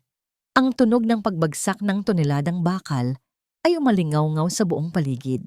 Ang hangin ay napuno ng makapal na alikabok ng semento na pumapasok sa aking baga, dahilan upang ako ay mabulunan. Sa loob ng ilang segundo, naghari ang isang nakabibinging katahimikan. Maya? Maya anak? Bulong ko. Ang boses ko ay halos hindi lumabas dahil sa kapal ng debris sa aking paligid. Mama, nandito po ako. Rinig kong sagot ni Maya mula sa ilalim ko. Ligtas siya. Niyakap ko siya ng mahigpit, nanginginig ang buong katawan ko. Ngunit may isang mabigat na bagay ang nakapatong sa amin. Hindi sa amin. Sa kanya. Adrian? Tawag ko. Nasa itaas namin si Adrian. Ginamit niya ang kanyang sariling katawan bilang panangga sa mga bumagsak na bakal para hindi kami maabutan ni Maya. Ang kanyang mga braso ay nakatukod sa semento, nanginginig habang ang isang malaking tipak ng bakal ay bumaon sa kanyang likuran. Ang bawat patak ng mainit na likido na pumapatak sa aking pisngi ay hindi ulan. Ito ay dugo. Ang dugo ng lalaking walang pag-aalinlangang ibinigay ang kanyang buhay para sa amin. Adrian, huwag kang bibitaw. Hagulgol ko habang pilit kong itinutulak ang mga debris, ngunit wala akong lakas. Ang bigat ng mundo ay tila nakapatong sa amin. Ayos lang ba ang bata? Garalgal na tanong ni Adrian. Ang boses niya ay halos isang bulong na lamang, pilit na lumalabas sa gitna ng pag-atungal ng sakit. Ligtas kami, Adrian. Ligtas si Maya. Parang awa mo na. Huwag kang pipikit. Sigaw ko. Ang takot na nararamdaman ko ay mas matindi pa sa takot noong gabing iwan ko si Lucian. Dahil noon, puso ko lang ang nadurog. Ngayon, ang buhay ng taong nagturo sa akin kung paano muling mabuhay ang nasa bingit ng kamatayan. Sa labas ng gumuhong istruktura, narinig ko ang mga hiyawan at takbo ng mga tao. Ang tunog ng mga sirena ng ambulansya ay nagsimulang mamayani sa paligid. Ngunit para sa akin, ang tanging tunog na mahalaga ay ang mabigat at nahihirapang paghinga ni Adrian sa itaas ko. Biglang isang pamilyar na boses ang narinig ko mula sa labas ng mga guho. Nerissa, Maya, nasaan kayo? Si Lucian. Dumating siya. Narinig ko ang paghukay niya sa mga bakal. Ang tunog ng mga batong itinapon niya ng padalos-dalos. Ang kanyang boses ay puno ng desperasyon. Ang boses ng isang taong nalaman na ang lahat ng mahalaga sa kanya ay maaaring mawala sa isang iglap. Nang sa wakas ay makakita ng puwang ng liwanag sa gitna ng kadiliman, nakita ko ang mukha ni Lucian. Punong-puno siya ng alikabok, sugatan ang mga kamay, at ang kanyang mga mata ay nanlilisik sa takot. Ngunit nang makita niya ang posisyon namin, si Adrian, naduguan at nakapatong sa akin, at kay Maya, natigilan siya. Nakita ni Lucian ang katotohanan na mas masakit pa sa anumang sampal. Nakita niya ang sakripisyo ng lalaking tinawag niyang kaagaw. Habang siya ay naging mitya ng kapahamakan dahil sa kanyang kahinaan, ang lalaking nasa harap niya ang naging tanging proteksyon ng kanyang anak. Kunin mo si Maya, bulong ni Adrian kay Lucian. Ilabas niyo ang mag-ina ko. Hindi na nagatubili si Lucian. Sa tulong ng mga rescue workers, maingat nilang kinuha si Maya mula sa ilalim ko. Sumunod ay ako. Habang hinihila ako palabas, hindi ko binitawan ang kamay ni Adrian. Ang kanyang mga daliri na dati ay matitigas at mainit, ngayon ay malamig at dahan-dahang nawawalan ng kapit. Adrian, huwag! Sasabay ka sa amin. Hiyaw ko habang hinihila ako ng mga bumbero palayo sa gumuguhong arko. Nang tuluyan kaming makalabas, gumuho ang huling bahagi ng semento kung saan nakatayo si Adrian kanina. Ang huling nakita ko ay ang pagpikit ng kanyang mga mata habang nilalamon siya ng usok at alikabok. Adrian! Napaupo ako sa semento, yakap-yakap si Maya na umiiyak nang walang tigil. Tumingin ako sa paligid. Ang Area C na binuo ko ng may pangarap ay isa ng libingan ng mga bakal. Sa di kalayuan, nakita ko si Isabel. Nakatayo siya sa tabi ng kanyang kotse, nakatingin sa kaguluhan. Wala siyang suot na emosyon, parang isang nanonood lang ng isang pelikula. Ngunit nang magtama ang aming mga mata, nakita ko ang isang mabilis na kislap ng pagkagulat. Siguro dahil buhay pa ako. Siguro dahil hindi natuloy ang gusto niyang mangyari. Lumapit sa akin si Lucian, akmang hahawakan ng balikat ko para patahanin ako. Ngunit bago pa man dumampi ang kamay niya, itinulak ko siya ng buong lakas. Huwag mo akong hahawakan. Sigaw ko, ang boses ko ay puno ng puot na hindi ko na kayang itago. Kasalanan niyo ito. Alam ko, Lucian. Alam kong si Isabel ang may gawa nito. At ikaw ang nagbigay sa kanya ng kapangyarihan para gawin ito. Nerissa, hindi ko alam. Maniwala ka. Pagsusumamo ni Lucian, pero ang kanyang mga mata ay lumipat sa direksyon ni Isabel na dahan-dahang sumasakay sa kotse. Hindi na ako nakinig. Ang atensyon ko ay napunta sa mga rescuers na naglalabas ng isang stretcher mula sa mga guho. Isang katawan na balot ng dugo at semento ang isinakay doon. Adrian! Bulong ko. Tumakbo ako patungo sa stretcher. Ang monitor ng oxygen na nakakabit sa kanya ay nagpapakita ng isang mahinang linya. Ang kanyang dibdib ay halos hindi na gumagalaw. Sa gitna ng kaguluhan, sa harap ng simbahan na dapat ay simbolo ng kaligtasan, nakatayo ako habang ang puting damit ko ay punong-puno ng dugo ng taong tanging nagmahal sa akin ng totoo sa puti.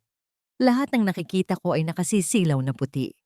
Ang puting pader, ang puting kisame, at ang puting kumot na bumabalot sa walang malay na katawan ni Adrian. Ang amoy ng antiseptic at gamot ay nanunuot sa aking ilong. Isang amoy na sumisimbolo sa pag-asa at kamatayan ng magkasabay. Nakatitig ako sa monitor sa tabi ng kanyang kama. Ang berdeng guhit na gumagalaw ng pataas pababa ay ang tanging ritmo ng aking mundo ngayon. Ang bawat mahinang tunog na nililikha ng makina ay nagsisilbing tibok ng puso ko. Kapag huminto iyon, titigil din ang buhay ko. Mama, kailan po gigising si Papa Adrian? Ang boses ni Maya ay maliit at puno ng takot. Nakaupo siya sa isang silya sa gilid. May benda ang kanyang maliit na siko. Pero maliban doon ay maayos siya. Nakatingin siya kay Adrian nang may lungkot na hindi dapat nararamdaman ng isang 5 taong gulang. Malapit na, anak. Napagod lang siya dahil iniligtas niya tayo. Sagot ko habang hinahaplos ang kanyang buhok. Pero sa loob ko, ang boses ko ay sumisigaw sa takot. Paano kung ang huling mga salitang narinig ko sa kanya ay ang pagtawag niya sa akin bilang kanyang mag-ina? Ang sakit ay parang isang mabigat na bato na nakadagan sa aking lalamunan. Pinipigilan akong huminga ng maluwag. Bumukas ang pinto ng intensive care unit. Hindi ko na kailangang lumingon para malaman kung sino ang pumasok. Ang bigat ng kanyang mga hakbang at ang pamilyar na amoy ng kanyang mamahaling sabon ay sapat na. Si Lucian. Tumayo siya sa paanan ng kama ni Adrian. Wala na ang kanyang unipormeng puno ng medalya. Nakasuot siya ng simpleng t-shirt na may mantsa pa ng tuyong putik mula sa guho. Ang kanyang mga kamay ay may mga benda rin. Tumingin siya kay Adrian, pagkatapos ay sa akin, at huli kay Maya. Nerissa, mahina niyang tawag. Kumusta ang lagay niya? Bakit ka nandito, Lucian? Ang boses ko ay malamig, walang bahid ng emosyon. Hindi ba dapat ay nandoon ka sa tabi ng asawa mo? Tinutulungan siyang maglinis ng bakas ng kanyang krimen. Yumuko si Lucian. Ang kanyang mga balikat ay tila bumigay sa bigat ng kahihiyan. Nakalak ang opisina ni Isabel. Kinuha ko ang mga logbook ng construction. Alam ko na ang totoo. Nerissa, maniwala ka. Hindi ko ginusto ang mangyari. Hindi ko akalain na aabot siya sa ganito. Pero hinayaan mo siyang mangyari. Tumayo ako at hinarap siya. Kahit na bumubulong lang ako dahil ayaw kong magising si Maya. Ang bawat salita ko ay parang hampas ng latigo. Alam mo kung anong klaseng tao siya, pero nanatili ka sa tabi niya dahil sa pera at ambisyon. At ngayon, tignan mo ang lalaking ito. Siya ang gumawa ng tungkulin na dapat ay sayo. Siya ang nagligtas sa anak mo habang ikaw ay abala sa pagiging sunod-sunuran sa isang mamamatay tao. Gusto kong tumulong. Pagsusuma mo ni Lucian. Nagpadala na ako ng pinakamagaling na neurosurgeon mula sa Maynila. Babayaran ko ang lahat ng gastusin dito. Kahit ano, Nerissa, kahit ano para makabawi. Hindi na babayaran ng pera ang buhay, Lucian. Sagot ko. Umalis ka na. Hindi ka kailangan dito. Ang presensya mo ay lason sa hangin na sinusubukang langhapin ni Adrian.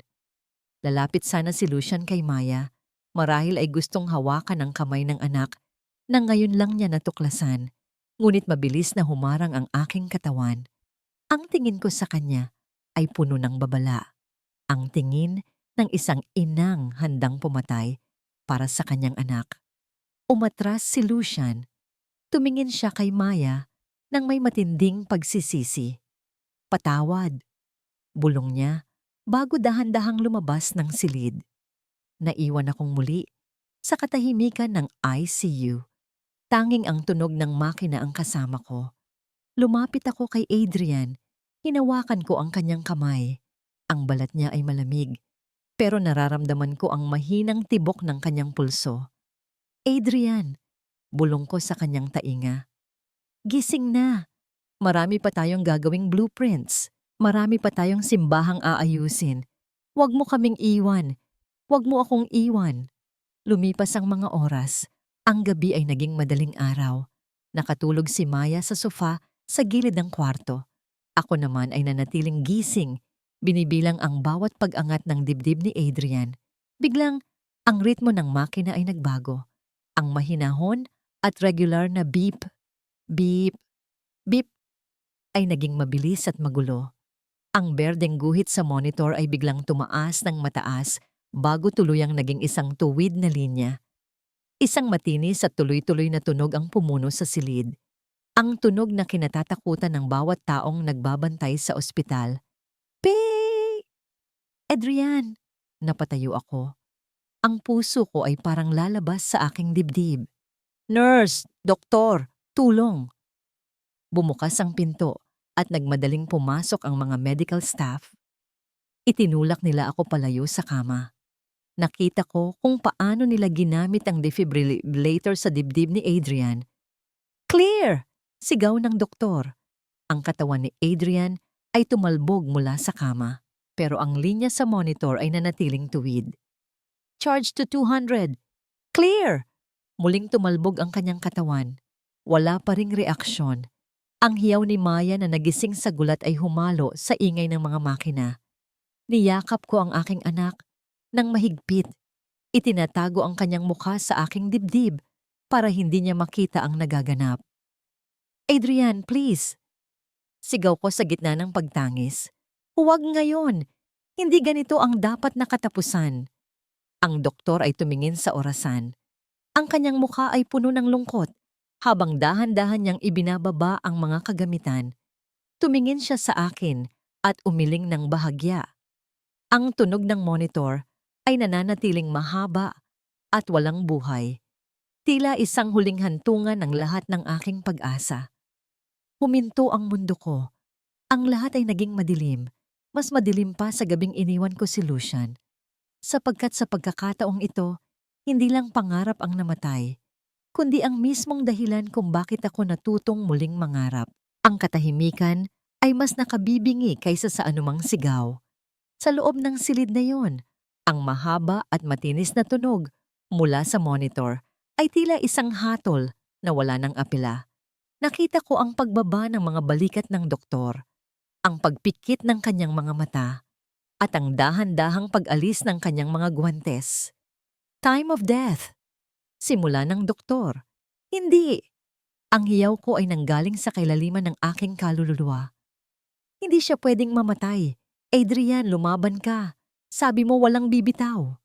Niyakap ko ang malamig na katawan ni Adrian. Ang aking mga luha ay pumatak sa kanyang maputlang pisngi. Sa likuran ko, naramdaman ko ang paglapit ni Maya. Ang maliit niyang kamay ay humawak sa paa ni Adrian. Papa Adrian, gising na po. Di ba sabi niyo, lilipad pa tayo ng paper planes? Ang inosenteng boses ni Maya ay bumasag sa lamig ng silid.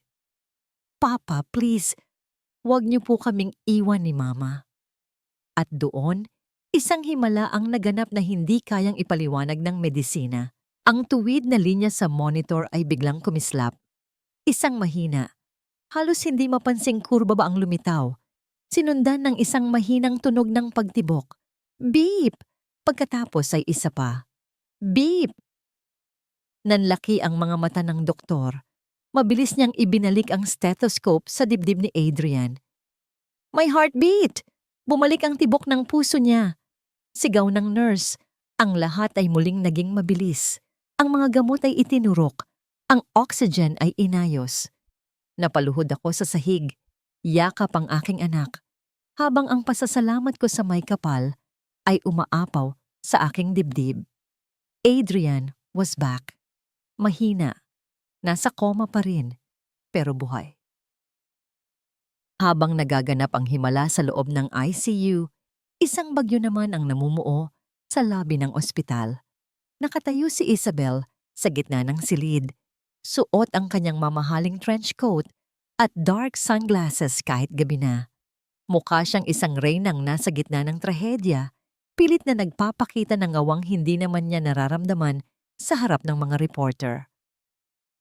Napakalungkot ng nangyari. Pahayag ni Isabel sa harap ng mga kamera. Ang kumpanya namin ay nakikiramay sa mga biktima. Sisiguraduhin naming may managot sa kapabayaang ito ng mga subcontractors. Talaga, Isabel? Sisiguraduhin mong may managot? Ang boses ni Lucian ay umalingaw-ngaw mula sa pasilyo. Naglakad siya patungo sa kanyang asawa Ang kanyang mukha ay matigas na parang bato. Hawak niya ang isang makapal na folder at isang digital recorder. "Lucian, honey, mabuti at nandito ka," sabi ni Isabel, akmang lalapit para humalik. "I was just telling them, ipinasara ko na ang accounting office ng Rivas Montoya kaninang hapon." Putol ni Lucian.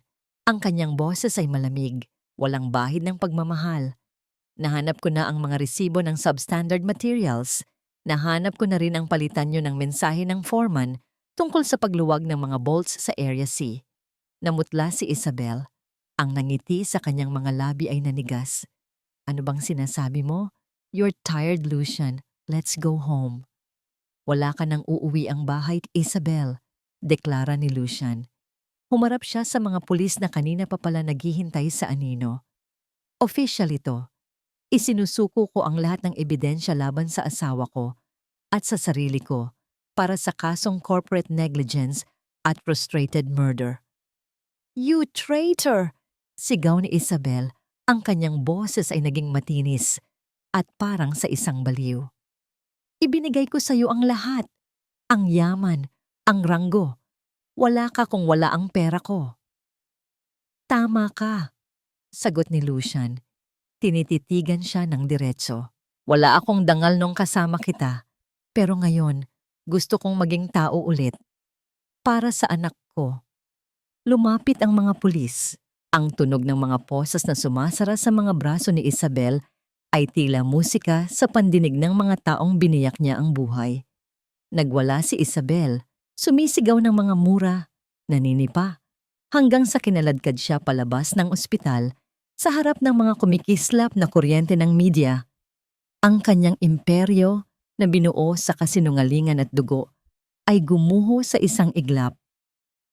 Lumipas ang 2 linggo. Nasa tabi pa rin ako ng kama ni Adrian nang makita ko ang paggalaw ng kanyang mga daliri.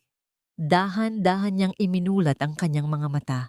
Malabo ang paningin niya, pero nang makita niya ako, isang mahinang ngiti ang gumuhit sa kanyang mga labi. "Nina," ang boses niya ay parang kaluskos ng tuyong dahon. "Huwag kang magsalita, Adrian. Nandito lang ako," sabi ko. Hinahawakan ng kanyang kamay. Ang simbahan?" tanong niya. "Ligtas ang simbahan at ligtas na rin tayo," sagot ko. Wala na si Isabel, si Lucian, hinarap niya ang batas. Wala na silang magagawang masama sa atin. Tumingin si Adrian sa bintana, kung saan ang sikat ng araw ay pumapasok, nagbibigay ng init sa malamig na silid. "Alam mo," bulong niya, "noong wala akong malay, narinig ko ang boses ni Maya. Tinatawag niya akong Papa. Iyon ang nagpabalik sa akin.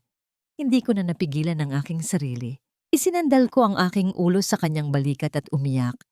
Hindi dahil sa pighati, kundi dahil sa wakas, tapos na ang bao. Ang pagbabayad sala ay naganap na. Ang mga nagkasala ay nasa likod na ng rehas at ang mga sugatan ay nagsisimula na ring maghilom. Ngunit sa labas ng ospital, sa loob ng isang madilim na selda, si Isabel ay nakaupo sa sahig. Ang kanyang mga kuko ay bumaon sa pader habang inuukit niya ang pangalan ko. Hindi pa siya tapos. Ang galit ng isang babaeng nawalan ng lahat ay isang apoy na mahirap patayin. "Narito ako para magpaalam, Lucian. Hindi para sabihing ayos na ang lahat, kundi para sabihing tapos na tayo." Ang mga salitang iyon ay lumabas sa aking mga labi habang nakaupo ako sa tapat ng isang makapal na salamin sa loob ng detention center. Ang amoy ng lugar na ito ay amoy ng kinalawang na bakal, lumang semento at pagsisisi. Malamig ang hangin, pero ang bigat sa aking dibdib ay dahan-dahang nawawala.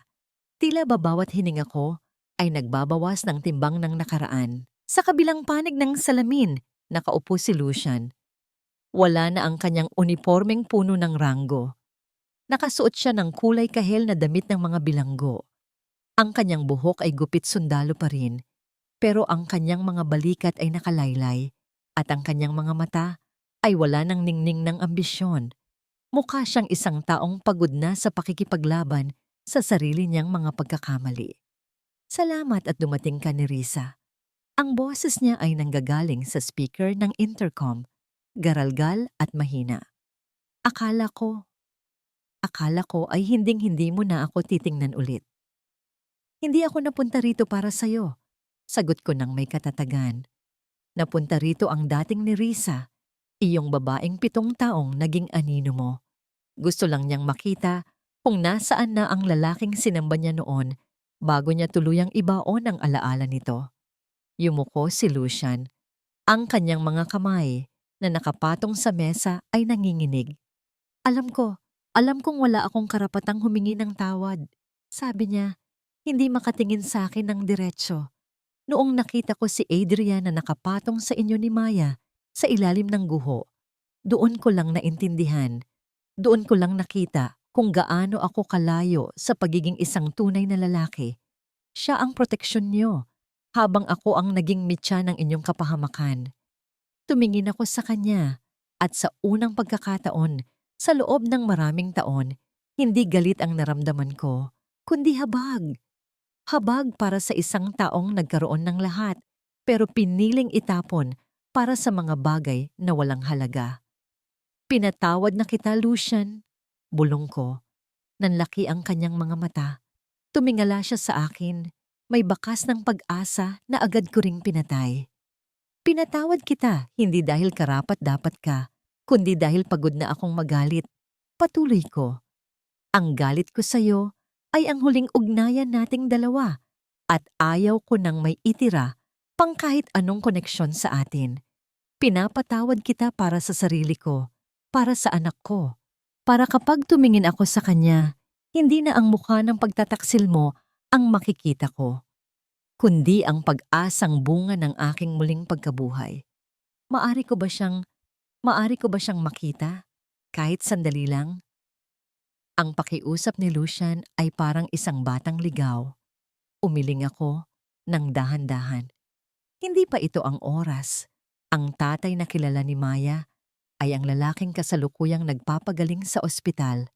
Iyon ang katotohanang ibibigay ko sa kanya ngayon. Marahil balang araw, kapag nasa tamang edad na siya, siya mismo ang magpapasya kung gusto kanyang makilala. Pero sa ngayon, Lucian, hayaan mo kaming maging masaya.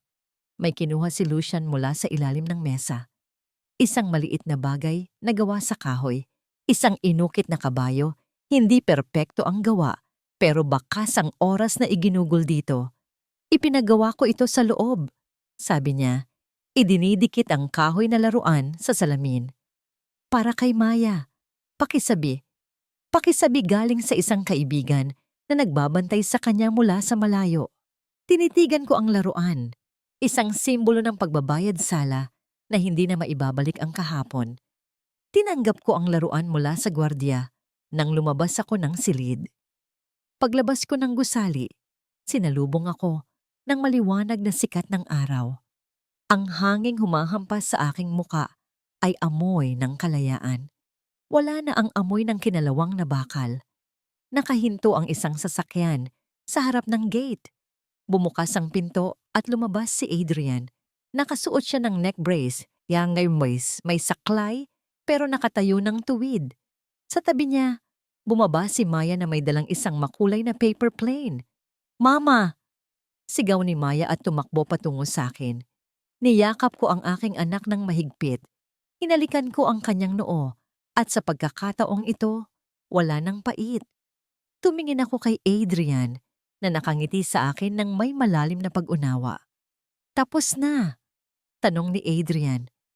"Tapos na," sagot ko. Wala na ang mga anino. Sumakay kami sa sasakyan.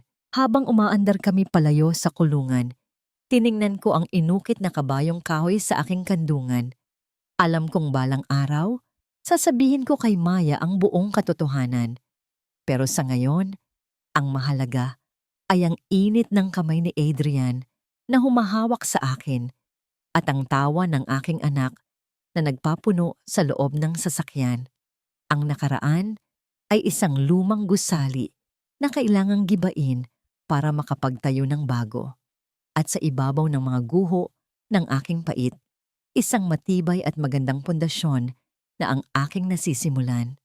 Isang taon na ang nakalilipas mula nang gumuho ang scaffolding sa Area C. Ngunit ngayon, ang nakatayo sa harap ko ay hindi na ang guho ng nakaraan, kundi ang pinakamagandang obra maestra ng aking buhay. Ang simbahan ng San Gabriel ay muling nagliliwanag. Ang mga machuca tiles ay kumikinang sa ilalim ng mga bagong chandelier at ang bawat ukit sa pintuan ng kumbento ay tila nagsasabi ng isang kwento ng katatagan. Nakatayo ako sa gitna ng altar, suot ang isang simpleng puting bestida na gawa sa hinabing pinya mula sa aklan.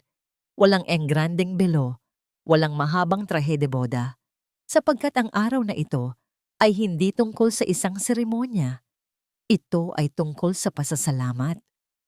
Mama, tignan mo, ang daming tao. Masayang sigaw ni Maya. Tumakbo siya patungo sa akin. Suot ang isang maliit na pink na dress.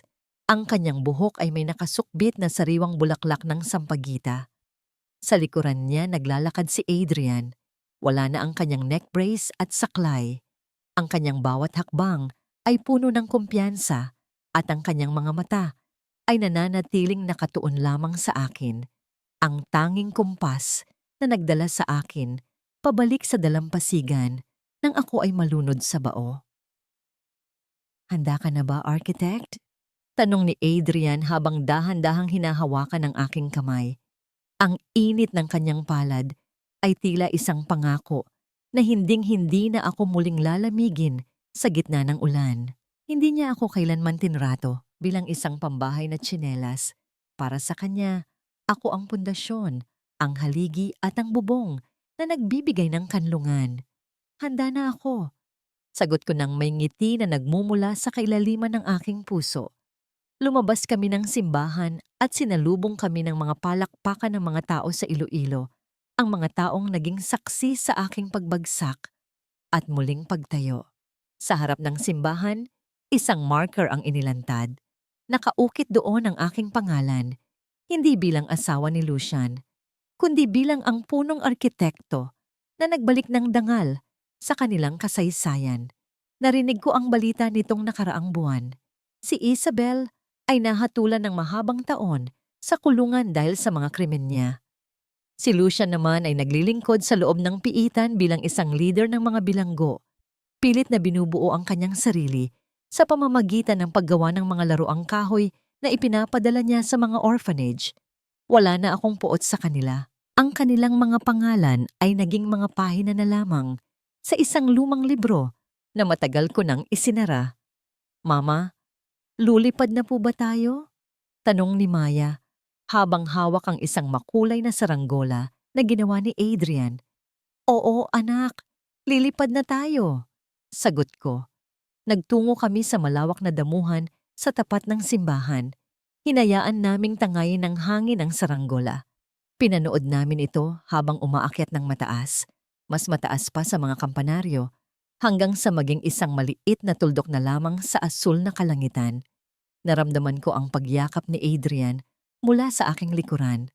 Ang kanyang baba ay nakapatong sa aking balikat. Walang kailangang salita. Ang katahimikan ay sapat na para sabihing mahal namin ang isa't isa. Ito ang kilig na hindi kailangan ng marahas na pagdampi ng balat, kundi ang kalmadong pakiramdam ng pagiging ligtas at pinapahalagahan. Minsan akong naging arkitekto ng mga pangarap ng ibang tao habang ang sarili kong buhay ay nagigiba. Pero sa pagkakataong ito, itinayo ko ang aking sariling tahanan, isang tahanan na hindi gawa sa semento at bakal, kundi gawa sa katotohanan, dangal at wagas na pag-ibig. Ang pangalan ko ay Nerissa Alonzo at ito ang aking pagkabuhay.